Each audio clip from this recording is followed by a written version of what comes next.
որ գործ ունենք պատմական իրադարձության հետ, բայց ես ուզում եմ նաև ընդգծել այդ պատմական տերմինի այն նոր շերտերը, որոնք ի հայտ եկան մեր քննարկումների ընթացքում։ Ընդհանրապես ես մեր գործընկերներին էլ եմ ասել, որ մեր իրականության մեջ կա պատմականորեն այնպիսի ընկալում, թե Հայաստանի Հանրապետությունը գտնվում է վատ կամ երբեմն նույնիսկ սարսափելի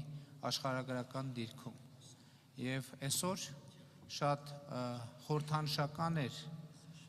լսել Եվրամիության գործընկերներից, որ Հայաստանի Հանրապետությունը գերազանց աշխարհագրական դիրք ունի եւ մասնավորապես գտնվում է արևելքի եւ արևմուտքի միջև կամ արևելքի եւ արևմուտքը իրար կապող ամենակարճ ճանապարհի վրա եւ սրանով թերևս արտահայտվում է պատմական ժամանակաշրջանի փոփոխությունը եւ այս ձևակերպումները արտահայտում են պատմական ժամանակաշրջանի փոփոխությունը, երբ մենք միևնույն տեղում գտնվելով, բնականաբար երկիրը որևէ տեղ չի շարժվել,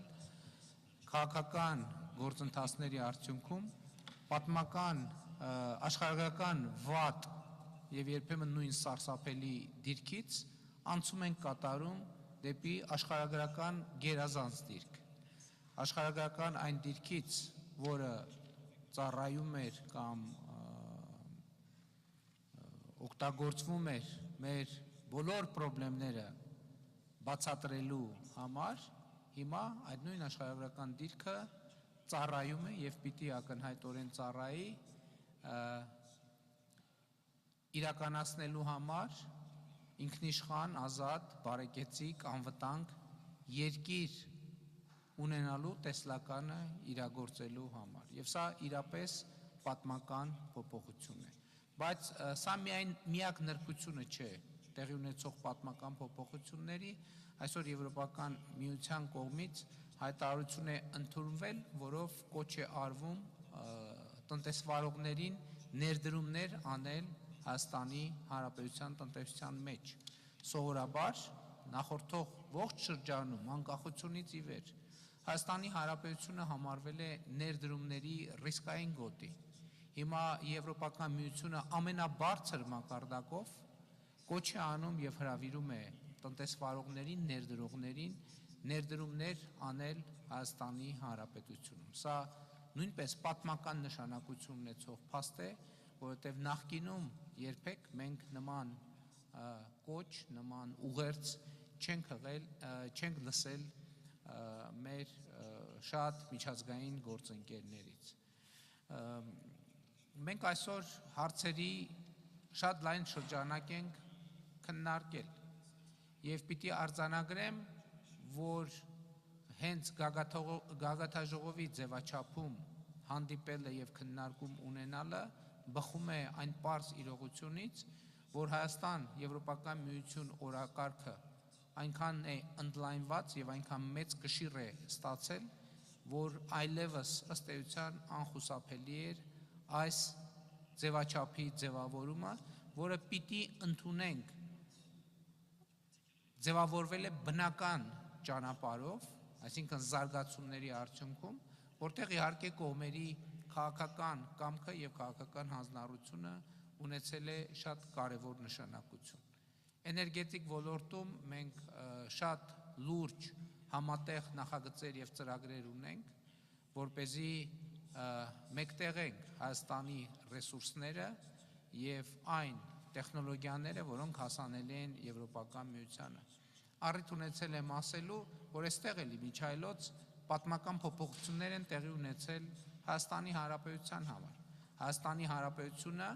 պատմականորեն համարվել է էներգետիկ ռեսուրսների տեսակետից սահմանափակ, այսինքն էներգետիկ ռեսուրսներ չունեցող երկիր եւ այդ առումով բնականաբար դասվել է էներգետիկ կախյալ երկրների շարքը, բայց նոր ժամանակներում պարզվել է, որ Հայաստանը ունի անսահմանափակ էներգետիկ ռեսուրսներ, որովհետև Հայաստանում մենք ունենք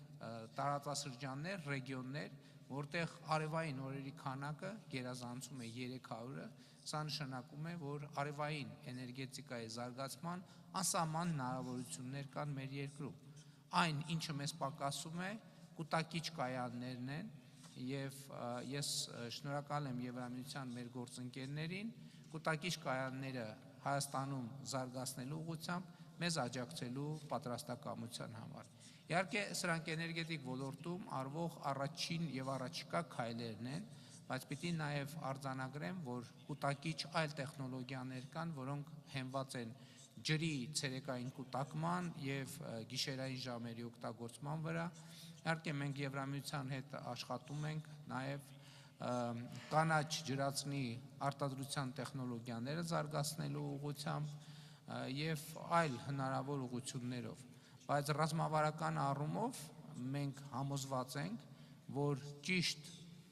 ճարտարապետության վրա հենվելու պարագայում Հայաստանը կարող է լինել ոչ միայն էներգետիկ առումով ինքնաբավ երկիր, այլև կարող է էներգետիկ արտահանման պոտենցիալը ել ավելի զարգացնել։ Իհարկե, տրանսպորտային կապակցվածությունը շատ էական դեր է խաղում մեր համատեղ օրակարգում, որովհետև հենց իմ նշած աշխարհագրական դիրքի փոփոխության բերումով ակնհայտ է, որ Հայաստանի Հանրապետությունը կարող է հարևան երկրների հետ համագործակցությամբ իհարկե, որովհետև այս դեպքում կղզիացած մոտեցումները պարզապես չեն գործի, հարևան երկրների հետ համագործակցությամբ մենք կարող ենք ինտեգրվել միջազգային մատակարարման շղթաներին, երկաթուղային փոխադրումներին, ավտոմոբիլային փոխադրումներին, իհարկե նաև ժամանակակից տերմինաբանությամբ տրանսպորտ է համարվում նաև ինտերնետ կապի փոխադրումը եւ էլեկտրաէներգիայի փոխադրումը եւ այս առումով իհարկե համագործակցության ընդլայնված հնարավորություններ եւ պոտենցիալ կա։ Եվ ուզում եմ ավարտել այն կետից, որ Հայաստան-Եվրոպական միություն հարաբերությունները սկսել են զարգանալ, խոսքը իհարկե ժողովրդավարական բարեփոխումների մասին է։ Մենք Եվրոպական միությանը շնորհակալ ենք այս ընթացքում մեզ ցուցաբերած աջակցության համար, ժողովրդավարական բարեփոխումների գործընթացում ունեցած առաջընթացների համար, բայց մենք արձանագրում ենք նաև, որ մի շարք ուղղություններով, ներառյալ անկախ դատական համակարգ, ներառյալ կոռուպցիայի դեմ ավելի համակարգված պայքար, ներառյալ բարեվարկության համակարգերի ավելի գործուն մեխանիզմների ներդրում, այդ բոլոր ուղղություններով մենք ակնկալում ենք Եվրոպական միությունից ստանալ շարունակական աջակցություն եւ սա իհարկե շատ կարեւոր է այն առումով, որ տնտեսական մեր գործակցությունը հենված է ընդհանուր արժեքային հենքի վրա, ինչը իհարկե արտահայտված է մեր քաղաքական հայտարարություններով, բայց քաղաքական հայտարարություններից բացի մենք նաև նախորդ տարի ընդունել ենք Հայաստանի Հանրապետության Եվրոպական միությանը անդամագրվելու գործընթաց սկսելու մասին օրենքը, որը հիշեցնեմ նախաձեռնվել էր քաղաքացիական հասարակության կողմից եւ քաղաքական մեծամասնությունը մի ինչ-որ պահի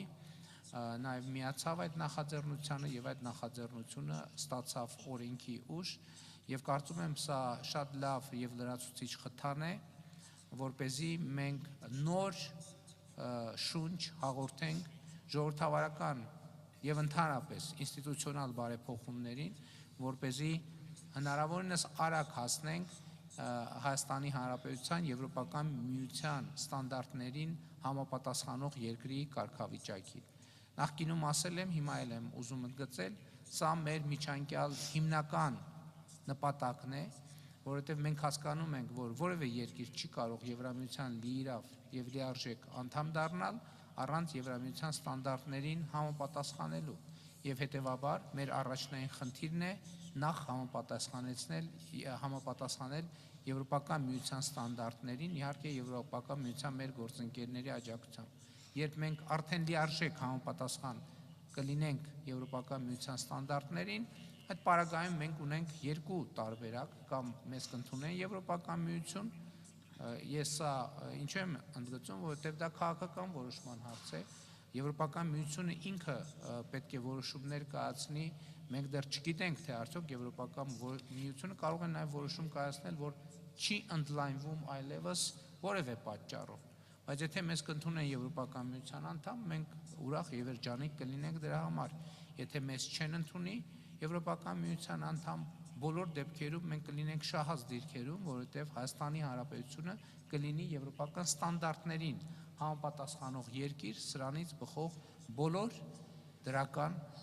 արդյունքներով։ Ամփոփելով, ես ուզում եմ այս առիթը օգտագործել եւ իմ շնորհակալության խոսքերը հղել նախագահ Կոշտային եւ նախագահ ֆոն դեր Լայենի Հայաստան-Եվրամիության հարաբերությունների զարգացման, խորացման ուղղությամբ իրենց անհատական ջանքերի եւ անձնական աջակցության համար։ Հարգելի գործընկերներ, ողջ այս ընթացքում մենք զգացել ենք ձեր աջակցությունը, մենք զգացել ենք նաեւ ձեր խոսքի հուսալիությունը, որովհետեւ ես հիշում եմ մեր ընդունած հայտարարությունները ընդամենը մի քանի տարի առաջ, որի հիմնական իմաստը այն էր, որ Հայաստանի Հանրապետությունը եւ Եվրոպական միությունը ուսի տված առաջ են շարժվելու բարեփոխումների եւ դիմակայունությունը զարգացնելու եւ տնտեսությունը զարգացնելու ճանապարհով եւ այսօր գիտեք հետահայաց նայելով նույնիսկ անհավատալի է եւ անիրատեսական, թե այս ընթացքում մենք ինչպիսի ճանապարհ ենք անցել եւ ինչպիսի առաջընթաց ենք արձանագրել։ Հարգելի պարոն նախագահ, հարգելի տիկին նախագահ, այդ առաջընթացը անհնար կլիներ առանց ձեր անձնական շահագրգռության, առանց ձեր անձնական ներդրման, առանց ձեր անձնական աջակցության եւ Հայաստանի Հանրապետության անունից եւ անձամբ իմ անունից ուզում եմ շնորհակալություն հայտնել ձեզ ձեր